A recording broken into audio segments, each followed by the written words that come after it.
Hi friends, welcome back to my channel. Friends, ಈ ವಿಡಿಯೋದಲ್ಲಿ ಪಕ್ಕಾ ಹಳ್ಳಿ ಸ್ಟೈಲಲ್ಲಿ, ಖಾನಾವಳಿ ಸ್ಟೈಲಲ್ಲಿ ಚಿಕನ್ ಸಾಂಬಾರನ್ನ ಯಾವ ಥರ ಮಾಡೋದು ಅಂತ ತೋರಿಸ್ಕೊಡ್ತಾ ಇದ್ದೀನಿ. ಮಿಕ್ಸಿ ಜಾರಿಗೆ 6ರಿಂದ 7 ಬೆಳ್ಳುಳ್ಳಿ, ಹಾಗೆ ಕಟ್ ಮಾಡಿ ಇಟ್ಕೊಂಡಿರೋ ಅಂಥ 6ರಿಂದ 7 ಶುಂಠಿ, ಹಾಗೆ 1 ಕಪ್ನಷ್ಟು ಹಸಿ ಕೊಬ್ಬರಿನ ಕಟ್ ಮಾಡಿ ಹಾಕ್ಕೊಡ್ತಾ ಇದ್ದೀನಿ. ಹಾಗೆ ಸ್ವಲ್ಪ ಕೊತ್ತಂಬರಿ ಸೊಪ್ಪು, ಹಾಗೆ ಚಕ್ಕೆ, ಏಲಕ್ಕಿ, ಲವಂಗ, ಕಾಳು ಮೆಣಸನ್ನು ಎರಡೆರಡು ಹಾಕ್ಕೊಂಡಿದ್ದೀನಿ. ಹಾಗೆ ಒಂದು ದೊಡ್ಡದಾಗಿರೋ ಕಟ್ ಮಾಡಿರೋಂಥ ಟೊಮೆಟೊ, ಹಾಗೆ ಒಂದು ಕಟ್ ಮಾಡಿರೋಂಥ ಈರುಳ್ಳಿನ ಹಾಕ್ಕೊಂಡು ರುಬ್ಕೊಂಡು ಇಟ್ಕೊಂಡಿದ್ದೀನಿ. ಬನ್ನಿ ಹಾಗಿದ್ರೆ ಖಾನಾವಳಿ ಸ್ಟೈಲಲ್ಲಿ, ಹಳ್ಳಿ ಸ್ಟೈಲಲ್ಲಿ ಚಿಕನ್ ಸಾಂಬಾರನ್ನ ಮಾಡೋದನ್ನು ನೋಡಿ. ಒಂದು ಪಾತ್ರೆಗೆ ಎಣ್ಣೆ ಹಾಕ್ಕೊಂಡು ಅರ್ಧ ಕೆಜಿಯಷ್ಟು ಚಿಕನ್ನ ತೊಳೆದ್ಬಿಟ್ಟು ಹಾಕ್ಕೊಂಡಿದ್ದೀನಿ. ಹಾಗೆ 2 ಸ್ಪೂನ್ನಷ್ಟು ಅಚ್ಚ ಖಾರದ ಪುಡಿನ ಹಾಕ್ಕೊಂಡಿದ್ದೀನಿ. ಹಾಗೆ 2 ಟೀ ಸ್ಪೂನ್ನಷ್ಟು ಉಪ್ಪು, ಹಾಗೆ ಕಸೂರಿ ಮೆಂತೆ ಹಾಗೂ ಅರಿಶಿನ ಪೌಡರು, ಹಾಗೆ ಗರಂ ಮಸಾಲಾನ ಹಾಕ್ಕೊಂಡು ಪೂರ್ತಿಯಾಗಿ ಒಂದ್ಸಲ ಮಿಕ್ಸ್ ಮಾಡ್ಕೊಳ್ತಾ ಇದ್ದೀನಿ. ಇದು ಪಕ್ಕಾ ಹಳ್ಳಿ ಸ್ಟೈಲ್, ಖಾನಾವಳಿ ಸ್ಟೈಲು ಚಿಕನ್ ಸಾಂಬಾರು. ತುಂಬ ಬೇಗ ಆಗುವಂಥ ಸಾಂಬಾರಿದು, ತುಂಬಾ ಟೇಸ್ಟಿಯಾಗಿರುತ್ತೆ. ಈ ಥರ ಫ್ರೈ ಮಾಡಿಕೊಂಡು ಇದಕ್ಕೆ ಇವಾಗಲೇ ನೀರು ಮಿಕ್ಸ್ ಮಾಡಬಾರ್ದು. ಇದು ನೀರು ಮಿಕ್ಸ್ ಮಾಡ್ದೇ ಸ್ವಲ್ಪ ಫ್ರೈ ಆಗಬೇಕು.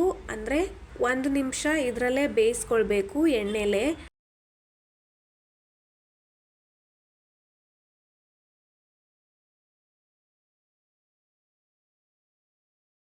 ಹಾಗೆ ಚಿಕನ್ ಮಸಾಲಾನ ಕೂಡ ಆ್ಯಡ್ ಮಾಡ್ಕೊಳ್ತಾ ಇದ್ದೀನಿ.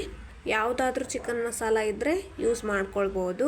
ಚಿಕನ್ ಮಸಾಲಾನ ಮಿಕ್ಸ್ ಮಾಡಿಕೊಂಡು 1 ನಿಮಿಷ ಬೇಯಿಸಿದಾದ್ಮೇಲೆ ರುಬ್ಬಿಟ್ಕೊಂಡಿರೋ ಅಂಥ ಮಸಾಲಾನ ಮಿಕ್ಸ್ ಮಾಡಿಕೊಂಡು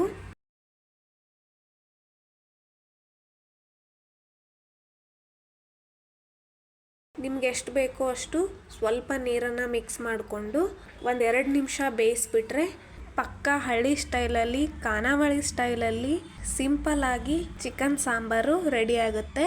ನೀವು ಒಂದ್ಸಲ ಈ ಥರ ಟ್ರೈ ಮಾಡಿ ನೋಡಿ.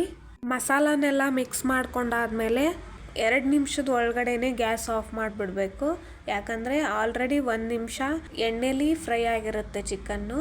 ಹಾಗಾಗಿ ಇವಾಗ 1-2 ನಿಮಿಷದ ಒಳಗಡೆನೆ ಗ್ಯಾಸ್ನ ಆಫ್ ಮಾಡಿಕೊಂಡು ಕೊನೆಗೆ ಕೊತ್ತಂಬರಿ ಸೊಪ್ಪನ್ನ ಹಾಕ್ಕೊಂಡ್ಬಿಟ್ರೆ ಖಾನಾವಳಿ ಸ್ಟೈಲ್ ಚಿಕನ್ ಸಾಂಬಾರು ರೆಡಿ ಆಗುತ್ತೆ. ಇದು ಅನ್ನಕ್ಕೆ ಹಾಗೂ ಚಪಾತಿ ಜೊತೆ ಸೂಪರ್ ಆಗಿರುತ್ತೆ. ಈ ಥರ ನೀವು ಒಂದ್ಸಲ ಟ್ರೈ ಮಾಡಿ ನೋಡಿ. ಹಾಗೆ ವಿಡಿಯೋ ಹೇಗಿತ್ತು ಅಂತ ಕಾಮೆಂಟಲ್ಲಿ ತಿಳಿಸೋದನ್ನು ಮರಿಬೇಡಿ. ಹಾಗೆ ವಿಡಿಯೋಗೆ ಲೈಕ್ ಮಾಡಿ. ಹಾಗೆ ಇನ್ನು ನನ್ನ ಚಾನಲ್ನ ಯಾರು ಸಬ್ಸ್ಕ್ರೈಬ್ ಮಾಡದೆ ಹಾಗೆ ನೋಡ್ತಾ ಇದ್ದೀರಾ, ಪ್ಲೀಸ್ ಚಾನಲ್ನ ಸಬ್ಸ್ಕ್ರೈಬ್ ಮಾಡಿಕೊಂಡು ವಿಡಿಯೋನ ನೋಡಿ. ಸಬ್ಸ್ಕ್ರೈಬ್ ಮಾಡಿ, ಹಾಗೆ ಸಪೋರ್ಟ್ ಮಾಡೋದನ್ನು ಮರಿಬೇಡಿ.